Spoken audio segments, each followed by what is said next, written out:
গুন্ডামি চলবে না, চলবে না, চলবে না। সম্মানিত উপস্থিতি, কোন লাল বাবা, গোলা বাবা, জিন্দা বাবা, কোন বাবা রাস্তা হাত থাকবে না, হাত থাকবে না।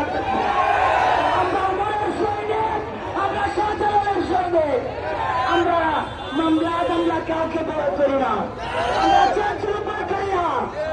সম্মানিত উপস্থিতি, আমরা আপনারা কালকে দেখেছেন অনেক সাংবাদিক ভাইরা এবং কালকে মাজারের মধ্যে কিছু তুষ্টারীরা গিয়ে আমাদের বিরুদ্ধে অনেক বিবেচনা করেছেন। তাদেরকে 24 ঘন্টার ভিতরে শাহজালাল মাটিতে মাপ চাইতে হবে।